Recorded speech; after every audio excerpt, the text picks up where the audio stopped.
Hello everyone, good morning to all of you. Welcome to IQ tap. आज के इस video में हम एडिटोरियल डिस्कस करने वाले हैं 22 अक्टूबर का, जिसके लिए हम दो डिफरेंट न्यूज़पेपर्स को रेफर करते हैं। First is the Hindu and second is Indian Express. इन दोनों ही न्यूज़पेपर से जो इंपॉर्टेंट आर्टिकल्स और इंपॉर्टेंट कोई भी एडिटोरियल्स होते हैं उसको हम डिस्कस करके इजी टू अंडरस्टैंड वे में समझते हैं। तो आज का जो पहला आर्टिकल है it is from the Hindu, जो कि बात करता है चाइल्ड सेक्सुअल अब्यूज के बारे में। तो इसके बारे में हम डिटेल में समझेंगे कि कौन कौन से इंडियन प्लस कौन कौन से फॉरेन ऑर्गेनाइजेशंस हैं जो कि इस पर्टिकुलर फील्ड में काम कर रहे हैं। इसको हम डिटेल में समझेंगे। इससे आपको जीएस पेपर 3 जो है उसके अंदर जो ये टॉपिक है उसके अंदर काफी ज्यादा हेल्प मिलेगी। एंड सेकंड जो हमारा एडिटोरियल है जो हमें डिस्कस करना है that is from Indian express. Indian express में एक जो मेन एडिटोरियल आया हुआ है वो प्रताप भानु मेहता सर के द्वारा लिखा हुआ है, और इसके अंदर वो बताते हैं कि किस तरीके से जो वर्नाकुलर लैंग्वेजेस हैं उसकी इंपॉर्टेंस कम होती जा रही है। But it is very important कि वर्नाकुलर लैंग्वेजेस को फिर से उनकी लॉस्ट ग्लोरी को फिर से मिले, मतलब उनको फिर से एक बार उठाना होगा वर्नाकुलर लैंग्वेजेस को, किस तरीके से उसकी इंपॉर्टेंस को बढ़ाना होगा, किस तरीके से रिसेंट टाइम्स में जो वर्नाकुलर लैंग्वेजेस है उसकी वैल्यू डाउन हो रही है। इन चीजों को हम इस एडिटोरियल के अंदर समझेंगे। So starting with the first one, सबसे पहले हम बात करेंगे चाइल्ड सेक्सुअल अब्यूज के बारे में। नाउ इस आर्टिकल का नेम है that this is an online fight जहां पर childrens need to be saved. Simple words में ये समझ आता है दैट यहां पर किसी ऑनलाइन चीज के बारे में बात कर रहे हैं। इसका मतलब है यहां पर जो चाइल्ड सेक्सुअल अब्यूज है वो किस तरीके से ऑनलाइन मेथड से काफी ज्यादा स्प्रेड एंड प्रोपेगेट हो रहा है, इसको रोकने की कोशिश की जा रही है, उसी के ऊपर ये आर्टिकल लिखा हुआ है। नाउ जो इंडिया की एक इन्वेस्टिगेशन एजेंसी है that is called CBI, that is central bureau of investigation, उसने रिसेंटली एक ऑपरेशन स्टार्ट किया है जिसका नेम है मेघ चक्र। जो मेघ चक्र है वो इसी चीज के ऊपर काम कर रहा है, जहां पर वो पैन इंडिया मतलब पूरे इंडिया के लेवल पे जितने भी चाइल्ड हैं ऐसे जो कि इस सेक्सुअल अब्यूज के मतलब विक्टिम्स हैं उनको बचाने की कोशिश कर रहा है और उनका पता लगाने की कोशिश कर रहा है। नाउ द पॉइंट इज इसके लिए एक बहुत ही स्पेसिफिक टर्म होता है that is called as CSAM। Now इसको आपको ध्यान रखना है because CSAM is very very important. CSAM का मतलब है चाइल्ड सेक्सुअल अब्यूजिव मटेरियल, मतलब वो मटेरियल जो ऑनलाइन मेथड से चाइल्ड के सेक्सुअल अब्यूज के रिगार्डिंग जो स्प्रेड हो रहे हैं उनको रोकने की कोशिश की जा रही है थ्रू मेघ चक्र। नाउ इंपॉर्टेंट चीज हमें यह समझनी है कि इंडिया के पास अपना कोई भी ऐसा अलग से इन्वेस्टिगेटिव एजेंसी नहीं है या फिर इन्वेस्टिगेटिव कोई भी पोर्टल नहीं है जिसके थ्रू हमें कुछ इन्फॉर्मेशन मिल सके इसके रिगार्डिंग। तो इसीलिए हम क्या करते हैं, हम दूसरे कंट्री के ऊपर डिपेंडेंट हैं। तो जो इंटरपोल है, आपने इंटरपोल को सुना होगा, Interpol stands for international police. तो इंटरपोल जो है वो 190 प्लस कंट्रीज का एक ग्रुप है जिसके अंदर सारे के सारे जो कंट्रीज हैं वो आपस में एक दूसरे के साथ इंफॉर्मेशन शेयर करते हैं। तो हुआ यह है कि न्यूजीलैंड का जो इंटरपोल का ग्रुप है उसने कुछ इंफॉर्मेशन शेयर किया है सिंगापुर के साथ, ठीक है, और सिंगापुर ने शेयर किया है इंडिया के साथ, और यह पता चला है कि जो इंडियन चाइल्ड है उनका काफी सारे ऐसे वीडियोस, ऐसे जो ऑनलाइन मटेरियल्स हैं वो काफी ज्यादा स्प्रेड हो रहे हैं थ्रू आउट द वर्ल्ड। इसलिए इंफॉर्मेशन न्यूजीलैंड एंड सिंगापुर के होते हुए आई है, ठीक है। It has been rerouted from New Zealand to Singapore to India. So this is actually very very bad phase जो कि ये शो कर रहा है कि हम अपने खुद के बच्चों का ध्यान नहीं रख पा रहे हैं, हम अपने कंट्री के बच्चों का ध्यान नहीं रख पा रहे हैं। Other countries are actually asking us, बाकी कंट्रीज हमें हेल्प कर रही है इंफॉर्मेशन शेयर करके। नाउ इस ऑनलाइन ये जो एडिटोरियल है इसमें जो सबसे इंपॉर्टेंट चीज जिसके ऊपर हम फोकस करेंगे कि क्या नीड है इंडिया को, किस तरीके से इस पर्टिकुलर चीज को डील करने के लिए एक पोर्टल बनाना चाहिए, कोई इन्वेस्टिगेशन एजेंसी बनानी चाहिए जो कि इस चीज के ऊपर काम करे, ठीक है। तो आप मेन कॉन्टेक्स्ट समझ गए कि किस तरीके से इंडिया के पास इंफॉर्मेशन पहुंचाए।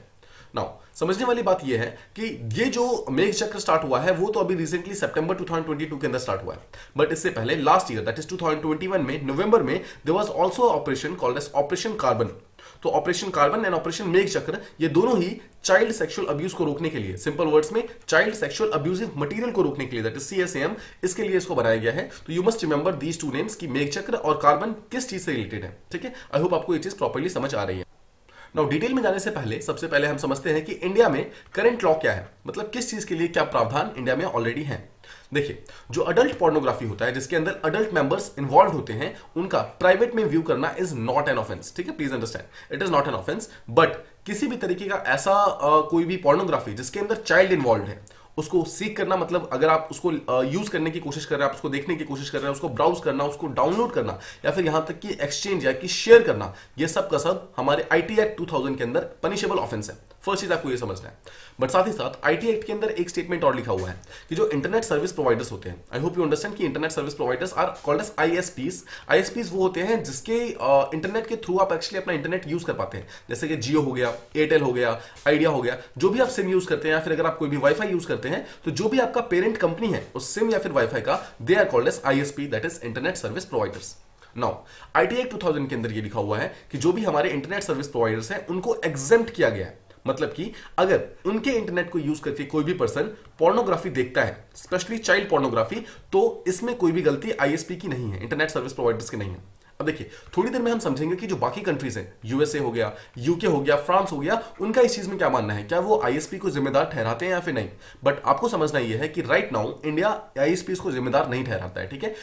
लेकिन इसमें एक टर्म्स एंड कंडीशंस ये हैं कि उस आईएसपी ने, यानी कि उस इंटरनेट सर्विस प्रोवाइडर ने उस particular child sexual abuse material को इनिशिएट नहीं किया होना चाहिए। मतलब ऐसा ना हो कि यही इंटरनेट सर्विस प्रोवाइडर उस चीज को इनिशिएट कर रहे हैं, then they will be held liable obviously. But अगर उन्होंने इनिशिएट नहीं किया है तो इसमें इनकी कोई भी जिम्मेदारी नहीं है, ठीक है। अब एक चीज और समझना है, चाइल्ड सेक्सुअल अब्यूजिव मटेरियल, इसके रिगार्डिंग जो पब्लिक रिपोर्टिंग है, मतलब कि अगर किसी एक पर्टिकुलर पर्सन को यह भी पता चलता है कि किसी चाइल्ड का सेक्सुअल अब्यूज हो रहा है, तो उसकी जो ऑनलाइन रिपोर्टिंग है, मतलब कि किसी भी तरीके से ऑनलाइन मेथड से या फिर ऑफलाइन मेथड से, वो बहुत ही कम है। मतलब इंडिया के अंदर जो रिपोर्टिंग है बहुत कम है, इंडिया के अंदर लोग रिपोर्ट नहीं करते हैं even if they witness any child being molested और हरास्ड, ठीक है। तो this is very very bad thing that India has actually with it. साथ ही साथ इंडिया के पास कोई भी ऐसा इलेक्ट्रॉनिक मॉनिटरिंग सिस्टम नहीं है जिसके थ्रू इंडिया ऑटोमेटिकली इंटरनेट पे प्रेजेंट सारे के सारे चाइल्ड सेक्सुअल अब्यूजिव मटेरियल को ऑटोमेटिकली आइडेंटिफाई कर सके। इंडिया के पास ऐसा कुछ भी नहीं है, इसलिए India is largely dependent on some foreign agencies. जैसा हमने अभी देखा, जो अभी भी हमारा इंफॉर्मेशन है, जो मेक चक्र जो स्टार्ट हुआ है, उसको भी स्टार्ट करवाने के पीछे इंटरपोल का बहुत बड़ा हाथ है। मतलब Interpol has actually shared the information with India, उसके बाद जाकर इंडिया ने ये स्टेप्स लेने स्टार्ट किए। मतलब इससे पहले इंडिया को इसके बारे में पता भी नहीं था। So that is actually not that good. Now अभी हम आर्टिकल में आगे कुछ डिफरेंट कंट्रीज के ऑर्गेनाइजेशंस को देखेंगे। जैसे हमने इंडिया में देखा कि इंडिया के अंदर कोई भी ऐसा स्पेशलाइज्ड एजेंसी नहीं है, तो अभी कौन इसके ऊपर काम कर रही है, that is central bureau of investigation, CBI. Actually CBI का काम ये नहीं है, सीबीआई का काम एक्चुअली मतलब बाकी है, that is ministry of home affairs के अंदर जो बाकी क्राइम्स वगैरह आते हैं, जो कि इंटरनल सिक्योरिटी को रिलेट करते हैं, उसके साथ डील करना सीबीआई का काम है। बट किसी स्पेसिफिक एजेंसी का ना होने के कारण चाइल्ड सेक्सुअल अब्यूजिव मटेरियल के अंदर, इसलिए सीबीआई को ये काम भी करना पड़ रहा है, ठीक है। Now we let's understand about USA, कि यूएसए के अंदर एग्जैक्टली क्या है मैकेनिज्म। यूएसए के अंदर there is a non profit organisation that is called as NPO. आप सिंपल वर्ड्स में से एनजीओ समझ सकते हैं सिंपली में, obviously there is a lot of difference between NGO and NPO, but simple words में समझने के लिए एनजीओ एनपीओ की तरह ही होता है, जो कि किसी भी तरीके का प्रॉफिट नहीं लेता है। और जितने भी पैसे होते हैं, जैसे सपोज की एक कंपनी है, जैसे एनसीएमईसी नाम की कंपनी है, वो एक नॉन प्रॉफिट ऑर्गेनाइजेशन अगर है, तो जितना भी पैसा ये कमाएगी, ठीक है, उस सारे पैसे को वो वापस उसी बिजनेस में लगा देगी जिस बिजनेस के लिए ऊपर काम कर रहे हैं, ठीक है। आई होप आप समझ गए, इसे कहते हैं नॉन प्रॉफिट, ठीक है। ऐसा नहीं है कि पैसे लेते नहीं है, पैसे लोग लेते हैं बट वापस उसी बिजनेस के अंदर लगा देते हैं जिसके थ्रू उनको ये पैसे मिले हैं। तो टेक्निकली किसी भी पर्सन को कोई भी प्रॉफिट नहीं होता है, ठीक है। This is the main thing of it. Now NCMEC नाम की एक ऑर्गेनाइजेशन है जो कि यूएसए के अंदर है, जो कि एक एनपीओ है। अब ये एक प्रोग्राम को रन करता है जिसका नाम है साइबर टिपलाइन। देखिए, साइबर टिपलाइन एक बहुत ही इंपॉर्टेंट चीज है, जहां पर जितने भी पब्लिक लोग हैं, वो लोग किसी भी तरीके का चाइल्ड सेक्सुअल एक्सप्लॉयटेशन को अगर देखते हैं तो वो डायरेक्टली यहां पर जाकर रिपोर्ट कर सकते हैं, ठीक है। एंड द पॉइंट इज, जो भी पर्सन रिपोर्ट करेगा उसके ऊपर कोई भी एक्शन नहीं लिया जाएगा और उस चीज के ऊपर प्रॉपर इन्वेस्टिगेशन होगी, और अगर कोई भी चाइल्ड यहां पर मॉलेस्ट या फिर हरास हो रहा है तो उसको बचाया जाएगा। इसके अलावा जो सेकंड चीज है यूएसए के अंदर, कि जितने भी आईएसपीज हैं, that is internet service providers हैं, उनको मैंडेटरी किया हुआ है कि अगर आपको कोई भी ऐसा मटेरियल दिखता है जो कि CSM, that is child sexual abusive material से रिलेटेड है, तो आपको गवर्नमेंट ऑफ इंडिया को, सॉरी गवर्नमेंट ऑफ यूएसए को रिपोर्ट करना होगा, या फिर आपको जो एनसीएमईसी नाम की जो ऑर्गेनाइजेशन है उसको रिपोर्ट करना होगा, ताकि उन इंडिविजुअल्स को हम कैरी मतलब कैच कर सके और जो भी बच्चे हैं उनको बचा सके। इसके अलावा जो एनसीएमईसी है वो क्या कर सकती है, गवर्नमेंट ऑफ यूएसए को ये भी बोल सकती है कि किसी एक पर्टिकुलर इंटरनेट सर्विस प्रोवाइडर को आप पूरी तरीके से ब्लॉक कर सकते हैं। आई होप आप समझ रहे हैं कि एनसीएमईसी ऑल्दो कोई गवर्नमेंट एजेंसी नहीं है, ठीक है, आपको समझना है, गवर्नमेंट एजेंसी नहीं है, this is kind of NPO, non profit organisation, but still government ने इसको ये पावर्स दी है कि अगर आप किसी भी तरीके का चाइल्ड सेक्सुअल अब्यूजिव मटेरियल को देखते हो तो आप डायरेक्टली उस आईएसपी को, इंटरनेट सर्विस प्रोवाइडर को ब्लॉक करने के लिए या तो आप उस ट्रांसमिशन को ब्लॉक करवा दीजिए, या फिर उस आईएसपी के अगेंस्ट कंप्लेंट फाइल कर सकती है यूएस गवर्नमेंट के सामने। नाउ 2021 में, सिर्फ एक साल में, ये जो साइबर टिपलाइन है, दैट इज एनसीएमईसी की जो ये प्रोग्राम है, इसके अंदर मोर देन 29.3 मिलियन रिपोर्ट्स हुए हैं। दिस शोज कि यूएसए के अंदर जो चाइल्ड सेक्सुअल अब्यूजिव मटेरियल का जो स्प्रेड है, दैट इज टू मच, बहुत ज्यादा है। इसलिए, और अच्छी चीज यह है कि actually cyber tipline is working. तो अगर ये काम कर रहा है तो इसका मतलब यह है कि काफी सारे बच्चों को इसके थ्रू बचाया गया है और काफी सारे बच्चों को यहां पर हार्म से बाहर निकाला गया है, ठीक है। आई होप आप इस चीज को समझ रहे हैं। Now let's talk about UK. ये दूसरी कंट्री है, फर्स्ट हमने यूएसए के बारे में बात की, सेकंड हम बात कर रहे हैं यूके के बारे में। नाउ जिस तरह हमने देखा यूएसए के अंदर एक एनसीएमईसी नाम की कंपनी थी, सिमिलरली यूके के अंदर there is a body called as internet watch foundation, that is IWF. Now IWF का मेन काम यही है कि एक सेफ ऑनलाइन एनवायरनमेंट बनाना है। ठीक है। अब सेफ ऑनलाइन एनवायरनमेंट बनाने के लिए सिंपल बोला जाता है कि स्पेशल फोकस हम करेंगे CSAM, that is child sexual abusive materials के ऊपर। किसी भी तरीके का ऐसा मटेरियल जो कि चाइल्ड के सेक्सुअल एक्सप्लॉयटेशन या फिर हरासमेंट से रिलेटेड है, उसको हम वहां से निकाल सकते हैं। वंस अगेन आपको समझना है, this is also NPO, non profit organisation, but still इसको पावर्स दी गई हैं कि किसी भी पर्टिकुलर CSAM को आप वेबसाइट से हटा सकते हैं, और साथ ही साथ कोई भी ऐसा कंटेंट अगर यूनाइटेड किंगडम के इंटरनेट के ऊपर प्रेजेंट है, उसको हटाने की पूरी परमिशन यहां पर IWF को दी गई है। साथ ही साथ IWF के पास ये पावर भी है कि किसी भी पर्टिकुलर टाइम पे वो इंटरनेट को क्रिमिनल कंटेंट के लिए सर्च कर सकता है, मतलब कि चेक कर सकता है कि क्या कोई क्रिमिनल कंटेंट अभी राइट नाउ प्रेजेंट है या फिर नहीं है। मतलब कि जैसा आप इंडिया को देख रहे हैं, इंडिया क्या करता है, इंडिया सिर्फ दूसरे कंट्री के ऊपर डिपेंडेंट है, राइट। इंटरपोल ने रिपोर्ट दिया तब जाके इंडिया ने अपना खुद का प्रोग्राम स्टार्ट किया। तो IWF जो है वो that is not just relied on reports, वो अपना सिर्फ खुद रिपोर्ट्स के ऊपर रिलाई नहीं कर रहा है, वो अपना खुद से सर्च करता है और उसके अगेंस्ट सुओ मोटो डिसीजंस लेता है। आपको सिंपल वर्ड्स में समझना है तो ठीक है। आई होप आप इस चीज को समझ रहे हैं ना। इसके अलावा अगर रिपोर्टिंग की बात करें तो यूके के अंदर ऐसा कोई भी कंटेंट नहीं है, मतलब कोई भी ऐसा कोई लॉ नहीं है कि जितने भी पब्लिक है उनको आपको मैंडेटरी रिपोर्टिंग करना है। मतलब कोई पर्सन अगर दिखता है तो मैंडेटरी उसको रिपोर्टिंग नहीं करना है, बट जितने भी इंटरनेट सर्विस प्रोवाइडर्स हैं उनको रिस्पॉन्सिबल ठहराया गया है। Please understand this thing, India के अंदर रिस्पॉन्सिबल नहीं ठहराया गया है, बट यहां पर यूके के अंदर रिस्पॉन्सिबल ठहराया गया है कि अगर आपके इंटरनेट के थ्रू किसी भी टाइप का चाइल्ड सेक्सुअल अब्यूजिव मटेरियल का कोई भी मटेरियल स्प्रेड होता है या फिर अगर उसको व्यू किया जाता है तो you will be held responsible. इसके लिए जो इंटरनेट सर्विस प्रोवाइडर्स हैं वो खुद इस चीज का ध्यान रखते हैं, इस चीज का मैकेनिज्म्स रखते हैं, और जितने भी ऐसा कोई मटेरियल है उसको हटाने की कोशिश पूरी तरीके से करते हैं। यहां पे आप देख सकते हैं ये जो IWF है उसके थ्रू भी almost more than 3 lakh reports यहां पर सिर्फ एक साल के अंदर हुए थे। तो this also shows that this is highly successful. Now let's talk about INHOPE. INHOPE भी एक और ऑर्गेनाइजेशन है जो कि ग्लोबल ऑर्गेनाइजेशन है, ये किसी एक पर्टिकुलर कंट्री का नहीं है। टोटल 46 मेंबर कंट्रीज ने साथ में मिलकर ये एक ऑर्गेनाइजेशन बनाया हुआ है, जिसके अंदर टोटल 50 हॉटलाइंस है। Now what does hotline means? Hotline का सिंपल सा मतलब है कि दो डिफरेंट नेशंस है, दो डिफरेंट कंट्रीज हैं, वो किसी भी रियल टाइम डेटा को आपस में एक्सचेंज कर सकती हैं। तो वो एक्सचेंजिंग जो मैकेनिज्म होता है, दे आर कॉल्ड एज हॉटलाइंस, ठीक है। फॉर एग्जांपल अगर मैं शॉर्ट में बताऊं, जैसे अगर इंडिया है एक तरफ पाकिस्तान है या फिर एक तरफ चाइना है, ठीक है। तो अगर इंडिया को पाकिस्तान से या फिर चाइना से कोई भी इंफॉर्मेशन शेयर करना होगा या फिर लेना होगा, सो इनडायरेक्टली जो कर सकता है दैट इज थ्रू हॉटलाइंस, ठीक है। आई होप आपको हॉटलाइन का मीनिंग समझ आ गया। नाउ जो इनहोप है वो एक ग्लोबल ऑर्गेनाइजेशन है जिसने एक स्पेसिफिक इसने डेटा दिया हुआ है कि अगर कोई भी पर्सन किसी भी तरीके का चाइल्ड सेक्सुअल अब्यूजिव मटेरियल को देखता है तो उसको रिपोर्ट कर सकता है एनोनिमसली।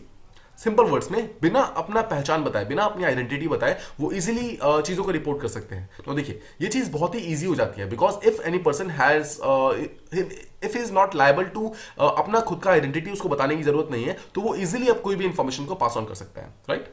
नाउ इनहोप जो है उसने एक पर्टिकुलर टाइप का IT इंफ्रास्ट्रक्चर बनाया हुआ है, इसका नाम है ICCAM।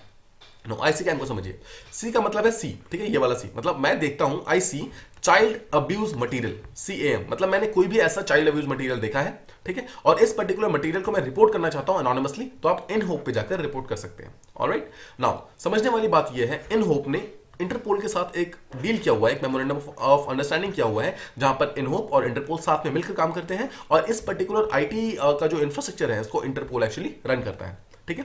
अब ICCAM की अगर आप बात करेंगे तो किसी भी पर्टिकुलर इमेज के थ्रू वो उस इमेज मतलब उस पर्टिकुलर वीडियो के थ्रू उसका इमेज, जो वीडियो का जो हैशटैग्स है, फिर जो किसी भी तरीके का अगर कोई भी इंफॉर्मेशन मिल रही है, फिंगरप्रिंट्स मिल रहा है, कोई बायोमेट्रिक इंफॉर्मेशन मिल रही है, उन सब चीजों को डेटा को स्टोर करता है, ताकि किसी भी तरीके का जो भी डुप्लीकेट इन्वेस्टिगेशन है वो ना हो। मतलब ऐसा ना हो कि एक कंट्री ऑलरेडी एक पर्टिकुलर चीज को सर्च कर रही है, दूसरी कंट्री भी अपना रिसोर्स और एनर्जी सेम चीज के ऊपर लगाए, ठीक है। आई होप आप इस चीज को समझ रहे हैं। नाउ वंस अगेन आप देख सकते हैं कि 2021 के अंदर more than 4 lakh illegal content को यहां पर रिपोर्ट किया गया है, जिसमें से मोर देन 72% को ऑलरेडी रिमूव भी किया जा चुका है। So it also shows that it is highly successful. Now अब हम बात करेंगे इंडियन सुप्रीम कोर्ट जजमेंट्स की। हमने यहां पर यूएसए के बारे में बात की, हमने यूके के बारे में बात की, यहां तक कि हमने ग्लोबल ऑर्गेनाइजेशन जो इनहोप है उसके बारे में भी बात की। अब हम समझते हैं कि इंडिया के अंदर क्या मैकेनिज्म्स है। तो जैसा मैंने आपको फर्स्ट स्लाइड के अंदर बताया था, इंडिया ने कोई भी एक पर्टिकुलर ऑर्गेनाइजेशन को अभी तक नहीं बनाया है। साथ ही साथ जो इंटरनेट सर्विस प्रोवाइडर्स है इंडिया में, दे आर नॉट लायबल, मतलब कि कोई भी अगर चाइल्ड सेक्सुअल अब्यूजिव मटेरियल है भी, तो ना ही ऑर्गेनाइजेशन है कोई भी, और ना ही जो इंटरनेट सर्विस प्रोवाइडर्स हैं उन्हें कोई भी मतलब है कि उस चीज को रिपोर्ट किया जाए या फिर ना किया जाए। साथ ही साथ कोई भी ऐसा पोर्टल नहीं है जिसके थ्रू कोई भी अगर पर्सन, कोई अगर इंडिविजुअल है, आप और मैं है, अगर हम रिपोर्ट करना चाहते हैं तो उसके लिए भी कोई भी पोर्टल अभी तक नहीं बनाया गया। तो इसके थ्रू 2015 के अंदर there was a case called Shreya Singhal case, जो कि सुप्रीम कोर्ट के अंदर था। उसके अंदर एक स्टेटमेंट दिया गया था कि अगर सुप्रीम कोर्ट को या फिर किसी भी कोर्ट को अगर ऐसा लगता है कि किसी एक कंटेंट को गलत तरीके से प्रेजेंट किया जा रहा है, मतलब अगर वो कंटेंट मैलिफाइड है और वो चाइल्ड सेक्सुअल अब्यूजिंग मटेरियल के अंदर आता है तो सुप्रीम कोर्ट जो है, जो भी कोर्ट ऑर्डर है, वो एक ऑर्डर दे सकती है किसी भी इंटरनेट सर्विस प्रोवाइडर को उस पर्टिकुलर इंफॉर्मेशन को या फिर उस पर्टिकुलर कंटेंट को निकालने के लिए, रिमूव करने के लिए या फिर डिसेबल करने के लिए। आई होप आप समझ रहे हैं, ठीक है। आपको याद होगा कुछ दिनों पहले इंडिया ने वेरियस पॉर्न साइट्स को बंद कर दिया था। Now this was the thing because Supreme Court had actually given the order और उसके थ्रू इंडिया ने इंटरनेट सर्विस प्रोवाइडर्स को कुछ लिस्ट दी थी और उस लिस्ट के थ्रू जितने भी एक पर्टिकुलर साइट्स थे उनको पूरी तरीके से डिसेबल एंड रिमूव कर दिया गया था, ठीक है। बट वन सेकेंड आपको समझना है, अभी भी आईएसपीज को किसी भी तरीके की जिम्मेदारी नहीं दी गई है, अभी भी आईएसपी आर टोटली एग्जेम्प्टेड, ठीक है। तो पहला तो आप समझ गए श्रेया सिंघल केस। सेकंड जो केस है that is called as Kamlesh Vaswani case, जो कि 2013 के अंदर आया। Now, इस पर्टिकुलर जो केस में this was a very very important case, जहां पर कमलेश वासवानी जो थे he actually sought a complete ban on pornography. मतलब वो चाहते थे कि इंटरनेट से पूरी तरीके से इस चीज को हटा दिया जाए। इस पर्टिकुलर जजमेंट के अंदर सुप्रीम कोर्ट ने कुछ डायरेक्शंस पास ऑन किए थे 2015 के अंदर सेंट्रल गवर्नमेंट को, जिसके थ्रू जो इंटरनेट सर्विस प्रोवाइडर्स थे उनको बोला गया था कि 9 डिफरेंट यूआरएल्स यानी कि 9 डिफरेंट डोमेन्स जो है उसको आप डिसेबल करो, उसको आप रिमूव करो, एंड उसके थ्रू काफी सारी चीजें रिमूव की गई थी। बट समझने वाली बात यह है कि अभी भी ये केस जो है it is still pending in the supreme court. Supreme court के अंदर अभी भी ये चीज आगे बढ़ नहीं पाया है, ठीक है। This is actually very very bad thing for India कि जो भी इंपॉर्टेंट केसेस भी है वो भी काफी लंबे टाइम तक पेंडिंग रहते हैं, उसके कारण जो प्रॉब्लम्स है वो ऑलरेडी काफी ज्यादा बढ़ जाती है। नो, इसके अलावा लेट्स टॉक अबाउट इंडिया के अंदर एक मुंबई के अंदर एक एनजीओ है जिसका नाम है आरंभ इंडिया, जिसने यूके का जो बॉडी थी इंटरनेट वॉच फाउंडेशन IWF उसके साथ पार्टनरशिप किया हुआ है और साथ ही साथ इंडिया का पहला ऑनलाइन रिपोर्टिंग पोर्टल बनाया है 2016 के अंदर, ठीक है। अब देखिए मैं आपको अभी तक क्या बोलता जा रहा हूं कि कोई भी इंडिया के पास पोर्टल नहीं है, बट यहां पर हम देख रहे हैं कि आरंभ इंडिया ने एक पोर्टल बनाया है। Let me explain first of all, ठीक है, प्लीज ट्राई टू अंडरस्टैंड। देखिए ऑल्दो ये पोर्टल है और इस पोर्टल पे कोई भी अगर इंफॉर्मेशन जाती है, कोई भी अगर डेटा इस पे जाता है तो उसको एक्सपर्ट टीम जो होती है वो उसको प्रॉपर्ली असेस करती है। बट द पॉइंट इज 2018 तक का अगर हम डेटा देखें तो सिर्फ और सिर्फ 1000 रिपोर्ट्स आए हैं, right. I hope you are trying to understand कि सिर्फ 1000 लोगों ने ही ऐसे केसेस को रिपोर्ट किया है, उसके अंदर सिर्फ 122 only these many cases have been actually found to contain child sexual abusive material. Now this is the thing, हमने देखा था जो यूएसए के अंदर बॉडी थी it had more than 20 lakh cases in just a single year. UK के अंदर हमने देखा more than 3 lakh cases in a single year. इन होप के अंदर हमने देखा almost 4 lakh cases in a single year. हम इंडिया के अंदर देख रहे हैं कि 2016 में जो ये रिपोर्टिंग बनाई गई, पोर्टल बनाया गया, 2018 तक यानी कि ऑलमोस्ट 3 साल के अंदर उसने सिर्फ 1182 इतने रिपोर्ट्स दिए। उसके अंदर भी सिर्फ 122 ऐसे रिपोर्ट्स थे जो कि सच थे, बाकी सारे के सारे होक्स थे। मतलब दे वर रॉन्ग। होक्स का मतलब होता है समथिंग दैट इज फेक, ठीक है। आई होप आप इसी को समझ रहे हैं। तो दिस शोज दैट इंडिया के अंदर एक्चुअली कोई पोर्टल नहीं है, एक्चुअली ऐसा कोई भी पोर्टल नहीं है जो कि सच में इंफॉर्मेशन को स्प्रेड करे, इंफॉर्मेशन को जो स्टेट गवर्नमेंट से, सेंट्रल गवर्नमेंट से उन तक पहुंचाए। Now let's talk about ministry of home affairs. हमने देखा जो सीबीआई होता है जो कि एक्चुअली अभी चाइल्ड सेक्सुअल अब्यूजिव मटेरियल के ऊपर काम कर रहा है, जो मेक जो ऑपरेशन है उसको उसी ने स्टार्ट किया था, मेक चक्र को। बट सीबीआई जो है actually ministry of home affairs के अंदर काम करता है।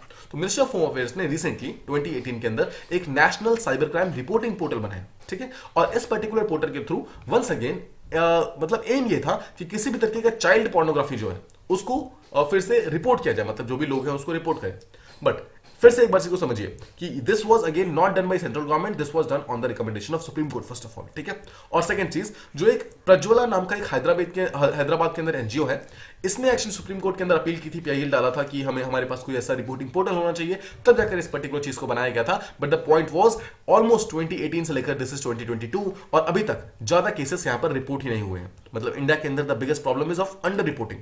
उसके कारण इस पोर्टल को जो एक exclusively child sexual abusive material के लिए था, इसको हटा करके बंद करके मर्ज कर दिया गया साइबर क्राइम के साथ। I am once again repeating, India के पास कोई भी ऐसा रिपोर्टिंग पोर्टल नहीं है जिसके ऊपर एक्सक्लूसिवली हम चाइल्ड सेक्सुअल अब्यूजिव मटेरियल को रिपोर्ट कर सके और उनके अगेंस्ट एक्शन ले सके। ऐसा कुछ भी अभी तक हमारे पास नहीं है, ठीक है। इसके अलावा जो हमारा एनसीआरबी होता है, that is national crime records bureau, जो कि एमएचए का मिनिस्ट्री ऑफ होम अफेयर्स का पार्ट है, उसने एक मेमोरेंडम ऑफ अंडरस्टैंडिंग साइन किया एनसीएमईसी, जो कि यूएसए की बॉडी है, उसके साथ। और एम ये था कि एनसीएमईसी जो एक साइबर टिपलाइन नाम की जो एक आपको याद है प्रोग्राम चलाती है, उस पर्टिकुलर प्रोग्राम के थ्रू जितने भी रिपोर्ट्स हैं जो कि इंडिया स्पेसिफिक होंगे, उन रिपोर्ट्स को आप प्लीज हमारे पास पास ऑन कर दो। तो जैसा कि हमने फर्स्ट स्लाइड में डिस्कस किया, once again India is actually dependent on some other countries जो कि इन्हें इंफॉर्मेशन प्रोवाइड करेंगे, only then can India take any decisions, ठीक है। वंस अगेन एनसीआरबी के पास कुछ 2 मिलियन ऐसे साइबर टिपलाइन के रिपोर्ट्स हैं, उनको स्टेट्स के पास भेज दिया गया है, बट एप्रोप्रिएट एक्शन जो है उसको अभी तक प्रॉपर्ली नहीं लिया गया है। Now this is also one of the problems कि ऑल्दो कुछ रिपोर्ट्स हैं बट उसके ऊपर भी हम प्रॉपर एक्शंस नहीं ले पाते हैं।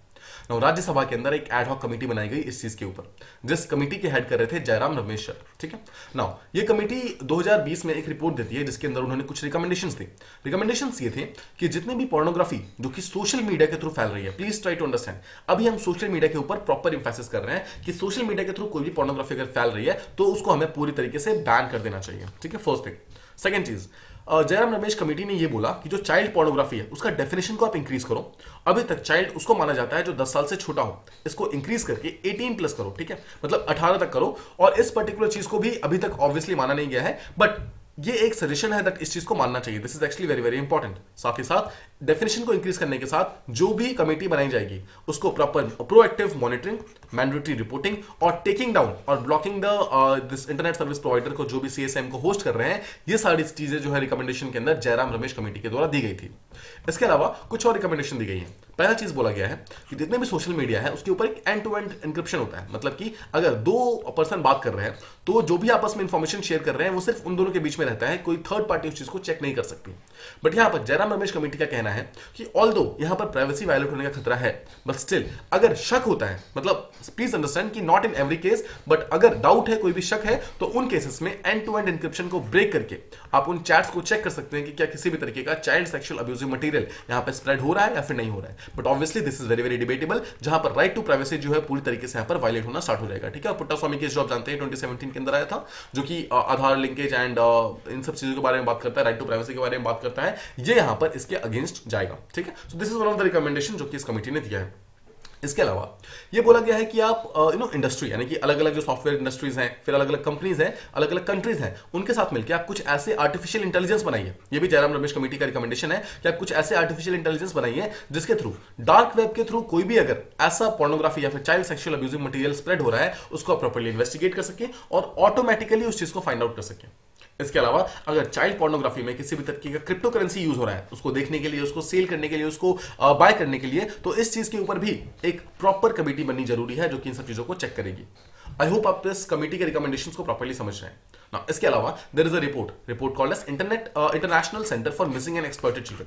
नाउ ये एक ऐसी बॉडी है जिसने अपना 9th एडिशन का रिपोर्ट अभी रिसेंटली 2018 के अंदर दिया था, जहां पर रिपोर्ट का नेम था that child sexual abuse material CSAM model legislation and global review, मतलब पूरे ग्लोबल लेवल पे इन चीजों को रिव्यू किया गया था, जहां पर इस रिपोर्ट के अंदर 30 कंट्रीज को आसपास 30 कंट्रीज को इसके अंदर नेम किया गया है जहां पर CSAM की मैंडेटरी रिपोर्टिंग होनी चाहिए by internet service providers.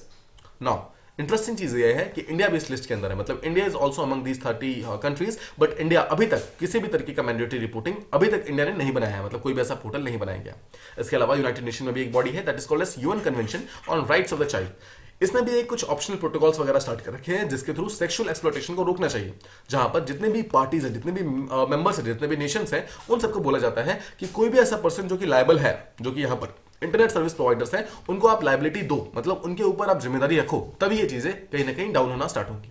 Similarly अगर आप यूरोपियन यूनियन की बात करें, there is a body called as council of Europeans convention on cyber crime and convention on the protection of children against sexual exploitation.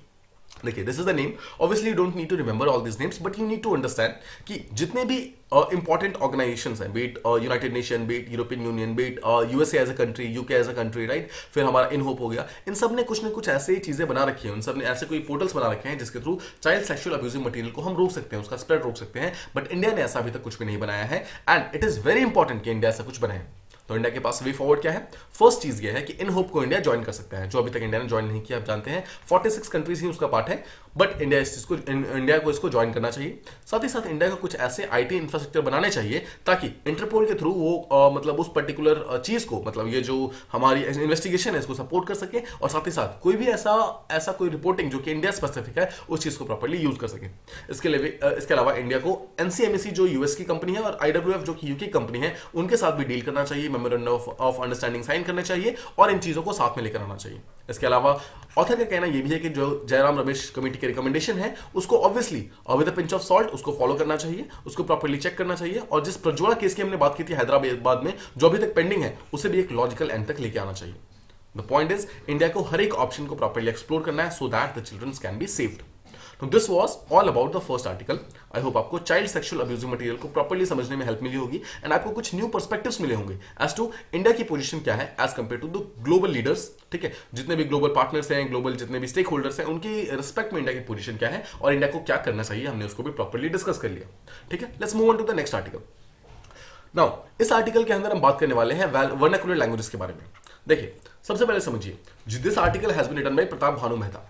ठीक है, now he is a very very renowned जो author है, जो कि Indian express में लिखते हैं ना। उनका सबसे पहली चीज जो ये बोलते हैं वो ये है कि इंडिया के अंदर ऑल्दो लिंग्विस्टिक डाइवर्सिटी तो है, सिंपल वर्ड्स में बोले कि भारत के अंदर बहुत सारी भाषाएं हैं, बहुत सारे ऐसे लैंग्वेजेस हैं जो बोले जाते हैं। If you go in the heart of India, that is अगर आप विलेजेस में जाएंगे तो you will see modifications of languages. मतलब एक ही लैंग्वेज, अगर आप हिंदी की बात करें तो हिंदी के अंदर भी बहुत सारे मल्टीपल सब लैंग्वेजेस हैं। ठीक है, सो दिस शोज कि इंडिया के अंदर जो लिंग्विस्टिक डाइवर्सिटी है that is too much, but इसके कारण दो डिफरेंट चैलेंजेस होते हैं। तो पहले हम फर्स्ट चैलेंज को प्रॉपर्ली डिस्कस करेंगे। फर्स्ट चैलेंज बोलता है कि इंडिया को प्राइमरी लैंग्वेज की तरह इंपोज करने की कोशिश की जा रही है। मतलब इंडिया के अंदर बहुत सारी चीजें ऐसी हैं जहां पर बहुत सारे ऐसे लॉज वगैरह आए, बहुत सारी ऐसी चीजें हुई हैं जिसके थ्रू ये पता चलता है कि जो सेंट्रल गवर्नमेंट है वो हिंदी को प्राइमरी लैंग्वेज की तरह इंपोज करने की कोशिश की जा रही है। ठीक है, बट ऑब्वियसली जो साउथ इंडियन स्टेट्स हैं, जो नॉर्थ इंडियन स्टेट्स हैं, they are resisting this move और बहुत सारे ऐसे स्टेट्स हैं जो इस चीज को प्रॉपर्ली मान नहीं रहे हैं। अगर आप ध्यान से सोचें तो श्रीलंका एक ऐसी कंट्री है, देखिए श्रीलंका एक ऐसी कंट्री है जिन्होंने अपने स्टेट्स को क्या किया है, लिंग्विस्टिक स्टेट्स के ऊपर बनाया, मतलब लिंग्विस्टिक बेसिस पे उन्होंने स्टेट्स को डिवाइड कर दिया है। बट उसके कारण चीजें सही नहीं हुई और वहां पर जो प्रॉब्लम्स है वो काफी ज्यादा बढ़ गई और वहां पर जो डिमांड्स वगैरह है वो काफी ज्यादा इंक्रीज होनी स्टार्ट हो गई। तो श्रीलंका का जो एग्जांपल है वो इंडिया को फॉलो नहीं करना है, बट स्टिल इंडिया ने नेशनल जो हमारा न्यू एजुकेशन पॉलिसी 2020 आया है उसके अंदर एक 3 लैंग्वेज फॉर्मूला के बारे में बात की गई है, जहां पर first language is English, second is Hindi and third is a vernacular languages.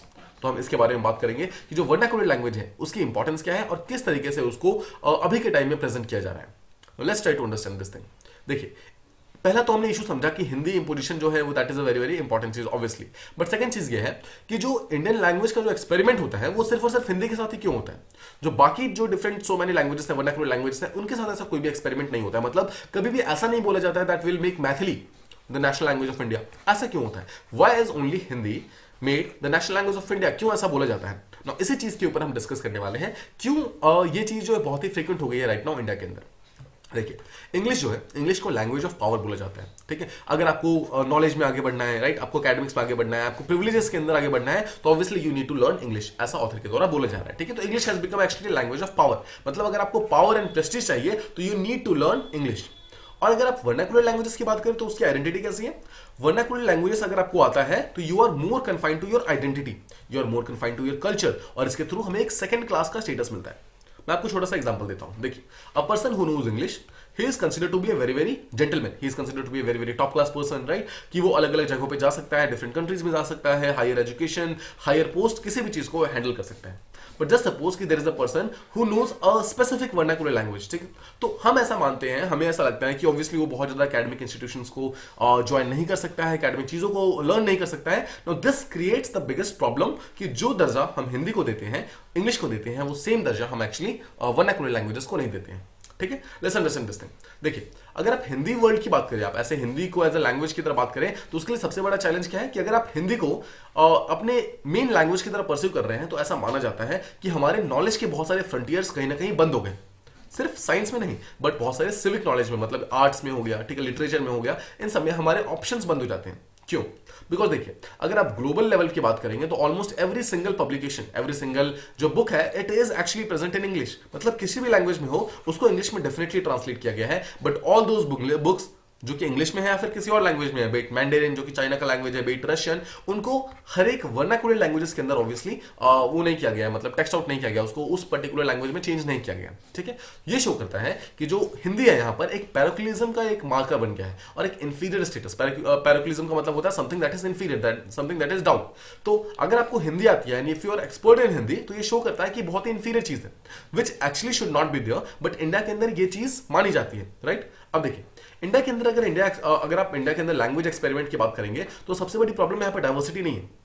Diversity को अगर आप प्रॉपर्ली ध्यान में रखते हुए हर एक लैंग्वेज को प्रॉपर प्रमोट करते हैं, that would be really really good, but the point is ऐसा होता नहीं है। यहां पर हमें होता क्या है, अगर हम एक पर्टिकुलर चीज को जानते हैं तो हम समझेंगे, हम इस चीज से जज करते हैं कि जो हमारी लैंग्वेज ऑफ सेल्फ है, आइडेंटिटी है, कल्चर है, ये सब हमारी वर्नाकुलर लैंग्वेजेस है। मतलब अगर आपको वर्नाकुलर लैंग्वेजेस आता है तो you know about your self, you know about your identity, you know about your culture, but if you know English, you know about knowledge, you know about privilege, you know about access. No this is the kind of problem that actually our country is facing, और इसी चीज को ठीक करना ये हमारी responsibility बनती है। Now let's talk about the challenges. देखिए, अभी ऑल्दो जो रूलिंग गवर्नमेंट है बीजेपी है, वो इस पर्टिकुलर चीज के ऊपर काफी फोकस कर रही है that Hindi should be the national language, और इस चीज को आगे बढ़ाने की कोशिश कर रही है। बट अगर आप देखेंगे कि हिंदी कल्चर के अंदर, मतलब वो सारे लोग जो एक्चुअली हिंदी बोलते हैं, उनके अंदर भी कुछ ऐसे लोग हैं जो कि वर्नाक्युलर लैंग्वेजेस बोलते हैं, जो प्योर हिंदी नहीं बोलते हैं, उनको सेकंड क्लास का स्टेटस यहां दिया गया है। उनको बेसिकली मेन स्ट्रीम से आप डाउनग्रेड करने की कोशिश कर रहे हो। काफी सारे लोग उस चीज को मतलब बहुत ज्यादा वैल्यू नहीं देते हैं। नाउ इसके साथ एक चीज जो है कि स्टेट्स का बहुत बड़ा फेलियर है। नाउ इससे पहले देखिए, जो हमारा फर्स्ट नेशनल एजुकेशन पॉलिसी था उसके अंदर there was a 2 language formula. 2 language formula में सिंपली समझो, one is English and second is a vernacular language. मतलब यहाँ पे हिंदी को उतना ज्यादा एम्फेसिस नहीं किया गया था, दैट वाज इन 1980s और समथिंग। बट अभी जो नेशनल न्यू एजुकेशन पॉलिसी आया है उसके अंदर ऑब्वियसली इसके अंदर एक लेयर बन गई है दैट इज हिंदी ऑल्सो। तो हिंदी को यहाँ पे प्रमोट करने की कोशिश की जा रही है। बट समझिए उस पर्टिकुलर टाइम के बारे में, 1980s के बारे में, जो जब यहाँ पर हमारे यहाँ 2 लैंग्वेज फार्मूला हुआ करता था, English and a vernacular language. Now that vernacular language can be Hindi और एनी अदर लैंग्वेज। इसके कारण एक सुपरफिशियल बाइलिंग्विज्म बन गया। सिंपल वर्ड्स में समझते हैं इसको। बाइलिंग्विज्म का मतलब होता है जहां पर एक पर्टिकुलर पर्सन को 2 डिफरेंट चीजें आती हैं, मतलब 2 डिफरेंट लैंग्वेजेस आते हैं। For example if you no Hindi and English. But author का कहना यह है दैट दिस बाइलिंग्विज्म जो एक्चुअली बहुत स्ट्रांग होना चाहिए, अगर आपको 2 लैंग्वेज आते हैं then you should be proficient in Hindi as well as in English. But ये बहुत ही सुपरफिशियल है। इसका मतलब है कि ऑल्दो हमें बोलना लिखना तो आता है, बट मेजॉरिटी ऑफ द अगर आप नॉलेज के फ्रंटियर्स को चेक करें तो हमें दोनों लैंग्वेज के अंदर सेम टाइप की नॉलेज नहीं होती है। फिर समझिए, अगर आप इंग्लिश के अंदर अपनी सारी की सारी पढ़ाई करते हैं तो जरूरी नहीं है कि आपको सारी इंफॉर्मेशन हिंदी के अंदर भी पता हो। There are many people who don't actually know the translation of English words in Hindi. ठीक है, now this is not to obviously criticise anyone, but this is the reality of today. Now अगर आप समझेंगे कि इसके अंदर अगर हम थर्ड लैंग्वेज को भी ऐड कर देते हैं तो कहीं ना कहीं हमारा जो ऑलरेडी बाइलिंगुअलिज्म सुपरफिशियल चल रहा है वो सुपरफिशियल ट्राइलिंगुअलिज्म चल रहा है, मतलब थर्ड लैंग्वेज भी आ जाएगा जिसकी बहुत ज्यादा वैल्यू नहीं रहेगी। अगर आप फिर से इस चीज को समझिए कि जो नेहरू एरा था, जो 1947 के बाद का जो एरा स्टार्ट हुआ 10 साल तक, उसमें इंडियन कल्चर को साइडलाइन करने की बात की जाती है, बिकॉज ऑब्वियसली उस टाइम फोकस जो दिया गया था that was on modern education, that is English education. इसके ऊपर बहुत ज्यादा फोकस किया गया था। तो एक लैंग्वेज जिसको यहाँ पर डाउनग्रेड किया गया दैट वाज संस्कृत। देखिए समझिए, संस्कृत को यहाँ पर साइडलाइन नहीं किया गया, मतलब संस्कृत को अभी भी आप पढ़ाते थे, मतलब every single person used to learn both English and Sanskrit. But what was the biggest problem? The problem was कि संस्कृत की अपनी एजुकेशन कंप्लीट करने के बावजूद आपकी उसके अंदर कोई भी कॉम्पिटेंस नहीं होती थी।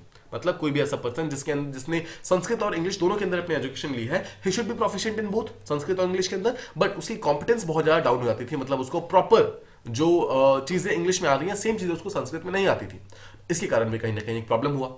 इसका सॉल्यूशन लाने के लिए जो गवर्नमेंट है उसने ट्रांसलेशन का जो सहारा है वो लेना स्टार्ट किया, ट्रांसलेशन का हेल्प करना स्टार्ट किया। तो बहुत सारे ऐसे मिशन स्टार्ट किए गए जिसके थ्रू जो इंग्लिश बुक्स हैं, जो मैंडरिन बुक्स हैं, जो रशियन बुक्स हैं, उनको Hindi and English and Sanskrit इन सारे लैंग्वेजेस के अंदर आपको ट्रांसलेट किया, मतलब करके मिलने लगा।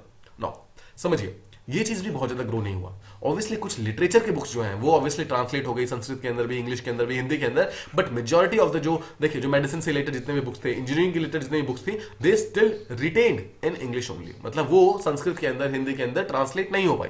Now this was the problem, जिसके कारण ट्रांसलेशन एक्चुअली आल्सो फेल्ड। इसके अलावा अगर आप देखिए जो लैंग्वेज का डिवीजन है, मतलब एक पर्सन हिंदी बोलता है, एक पर्सन इंग्लिश बोलता है, ये एक्चुअली पर्संस के बीच में डिवीजन कॉज कर देता है। आई होप आप समझ रहे हैं कि अगर आपको हिंदी आती है then you are a different kind of person, if you know English then you are different kind of person. Now अगर आप इंग्लिश के अंदर फ्लुएंट है तो आपको बेटर माना जाता है एज कम्पेयर टू अगर आप किसी भी वर्नाक्युलर लैंग्वेजेस के अंदर मतलब फ्लुएंट है। भले ही आप दोनों के अंदर इक्वली फ्लुएंट हो, if you know the same things, but still English की जो वैल्यू है वो ज्यादा की जाती है as compare to any of the vernacular languages. I hope आप इस चीज को समझ रहे हैं। Now, there was a generation जो कि ऑब्वियसली हमारे प्री इंडिपेंडेंस एरा के अंदर था, जब इंग्लिश और जो हमारा वर्नाक्युलर लैंग्वेजेस, जैसे हम संस्कृत को समझ सकते हैं, संस्कृत को आज हम सोचिए एक वर्नाक्युलर लैंग्वेज की तरह ट्रीट कर रहे हैं, जो राइट नाउ एक टाइम था जब इंडिया का मेन लैंग्वेज हुआ करता था। राइट, देखिए एक ऐसी जनरेशन भी थी जिन्होंने वर्नाक्युलर लैंग्वेजेस को भी सीखा और इंग्लिश को भी सीखा और बहुत ही इजीली उन्होंने स्विच कर लिया। बट अभी की जो जनरेशन है वो इंग्लिश के ऊपर फोकस कर रही है, इंग्लिश के ऊपर फोकस कर रही है और वर्नाक्युलर लैंग्वेजेस को कहीं ना कहीं साइडलाइन कर रही है, जिसके कारण they are not able to come back to vernacular languages. I hope you are understanding this thing. Now, what are the societal demands right now? अगर आप अभी की बात करेंगे तो majority of the parents they will want their children to be educated in English. उनको English में education दिलाना है अपने बच्चों को, not in Sanskrit, not in Hindi, not in any vernacular languages but English. बहुत सारे दलित ऐसे हैं जो कि प्रोटेस्ट करते हैं जिससे कि इंग्लिश जो है it is not just a language, it is actually a sign of emancipation. मतलब कि हमारी बेड़ियां जो होती हैं, बेड़िया मतलब समथिंग जो जंजीर होते हैं, उस चीज का हमारा साइन है इंग्लिश जो है, it is a sign of emancipation. No बहुत सारे देखिए इन सब के कारण प्रोटेस्ट वगैरह स्टार्ट होते हैं, उसके कारण बहुत सारे स्टेट्स ऐसे होते हैं जो बोलते हैं कि इंग्लिश को हम लेटर स्टेजेस में पढ़ाएंगे, मतलब हम स्टार्ट करेंगे लैंग्वेज को वर्नाक्युलर लैंग्वेजेस से, then later on will move to English. But the point is अभी के टाइम में अगर आप देखिए तो इंग्लिश का जो डिमांड है इट हैज एक्चुअली एक्सप्लोडेड, काफी ज्यादा इंक्रीज हो गया है और कोई इसे अपोज नहीं कर रहा है। अगर आप हिंदी के डिमांड के बारे में बात करेंगे, ऑब्वियसली हिंदी का डिमांड भी काफी ज्यादा है, but not many people are actually with it. But English का जो डिमांड है वो बढ़ रहा है और कोई इसे अपोज भी नहीं कर रहा है। बट वंस अगेन स्टेट यहां पर प्रॉपर्ली एक लेवल प्लेइंग फील्ड नहीं बना पा रहा है। सिंपल वर्ड्स में बोले तो सारी की सारी बुक्स जो कि इंग्लिश के अंदर प्रेजेंट है, they are not present in vernacular languages, they are not present in Hindi. वो सारी की सारी लिटरेचर्स जो कि इंग्लिश के अंदर प्रेजेंट है, they are not present in Hindi और फिर वर्नाक्युलर लैंग्वेजेस, राइट। तो स्टेट की जो रिस्पॉन्सिबिलिटी है that is to provide a level playing field, but state ऐसा नहीं कर पा रहा है। नाउ एक आप अनसेट सा मूवमेंट कह सकते हैं, that was called as teach everyone English. मतलब ऐसा कोई मूवमेंट एक्चुअली स्टार्ट नहीं हुआ था, बट ये टाइप का सोसाइटल के अंदर एक चीज देखी गई थी कि हर एक पेरेंट्स अपने बच्चों को इंग्लिश ही सिखाना चाहते हैं। तो इसके कारण जो वर्नाक्युलर लैंग्वेजेस को हम एक्चुअली प्रमोट करने की बात करते हैं, उसका प्रॉब्लम सॉल्व नहीं हुआ, उल्टा प्रॉब्लम और ज्यादा बढ़ गया। ठीक है, आई होप आप समझ रहे हैं। मतलब ऐसे लोग जो ऑलरेडी फ्लुएंट थे वर्नाक्युलर लैंग्वेजेस में, उन्हें प्रॉपर करियर अपॉर्चुनिटीज नहीं मिल रही थी because they did not new English. ठीक है, आई होप आप समझ रहे हैं। This is the biggest problem of India right now. साथ ही साथ अगर आप इंग्लिश को एक ब्रिटिशर लैंग्वेज नहीं समझ सकते, बिकॉज इंडिया के अंदर इंग्लिश की जो स्प्रेड है वो इतनी ज्यादा हो चुकी है कि इंडिया अब जो इंग्लिश जो है अब एक इंडियन लैंग्वेज बन चुका है। ठीक है, तो हम ऐसा नहीं कर सकते कि ऑब्वियसली हम इंग्लिश को एक हमारा जो ब्रिटिशर का लैंग्वेज है ये सोच के हम उसको यूज करना बंद कर दें। This is not the true, मतलब this is not true. But साथ में ये भी सही नहीं होगा कि इंग्लिश को प्रमोट करने के चक्कर में हम वर्नाक्युलर लैंग्वेजेस को रेलीगेट करना स्टार्ट कर दें। ये भी बिल्कुल भी सही नहीं होगा। दोनों को प्रमोट करना दैट इज इक्वली इंपॉर्टेंट। ठीक है, नाउ एक चीज समझिए, this is very very important line, कि जो वर्नाक्युलर लैंग्वेजेस हैं they are actually considered to be the language of the past, not the future. समझिए, अगर कोई भी पर्सन आपको कोई भी वर्नाक्युलर लैंग्वेज को पढ़ने के लिए बोलेगा तो व्हाट विल ही से? हिल से कि आप इसे पढ़ो, please study this language because it had a historical importance. मतलब वो पास्ट के बारे में बताते हैं। दे डोंट से कि it can be a very very important language of the future. मतलब कि वो हर चीज को ऑब्सेस करते हैं अपने पास्ट से, नॉट इट्स फ्यूचर। ठीक है, this is one of the biggest problem.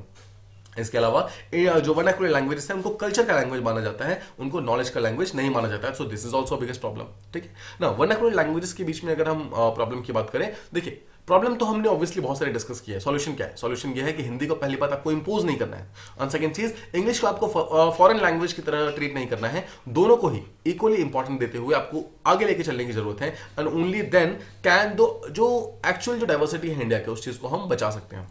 Now यहां पर एक एग्जांपल के थ्रू जो ऑथर है वो समझाते हैं कि what are the pros and cons of learning both English and the vernacular languages.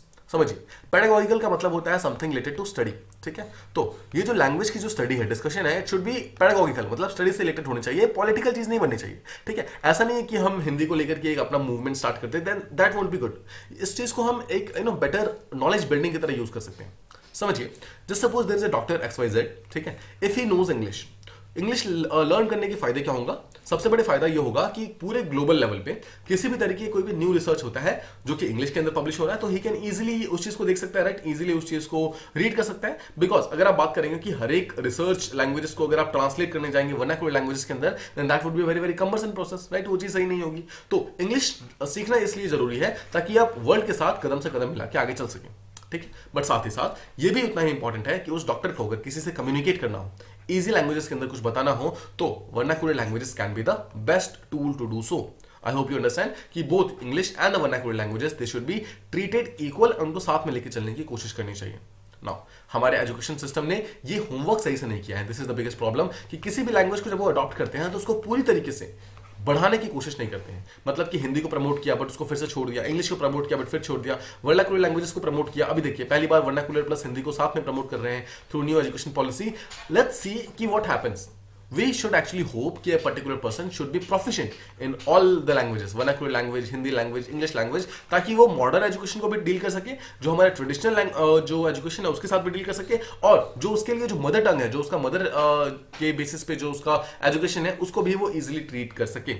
India का नॉलेज इकोसिस्टम उतना ज्यादा प्रिपेयर्ड नहीं है, उतना ज्यादा वास्ट नहीं है, बट इसी चीज को प्रिपेयर एंड वास्ट बनाने की हमारी इंपॉर्टेंस है। ठीक है, तो एक चीज जो हमें देखना है, एक चीज जिसके ऊपर हमें प्राउड फील करना है कि इंडिया ने कभी भी हिस्टोरिकली किसी एक लैंग्वेज को कभी भी डीमोटिवेट नहीं किया, कभी भी किसी को हटाने नहीं दिया।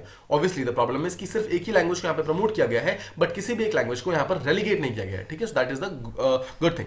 सो पॉइंट इज फाइनली जो ऑथर है वो ये बोलते हैं, जैसे हमने बात की, इंग्लिश, हिंदी और वर्नाकुलर तीनों को आपको साथ में लेके चलने की जरूरत है, and you need to work easily, ताकि आपको हर एक लैंग्वेज जो है उसमें आपको प्रोफिशिएंसी मिल सके। इट शुड बी नॉट कि आप एक में प्रोफिशिएंट है बाकी में प्रोफिशिएंट नहीं है। So this was all about the second article. I hope आपको दोनों आर्टिकल्स प्रॉपर्ली समझ आ गए होंगे। If you have any kind of doubt please do mention them in comment boxes. ठीक है, मैं उसको जल्दी से जल्दी रिप्लाई करने की पूरी कोशिश करूंगा। If you like the video please do like, share and subscribe, and thank you so much for listening.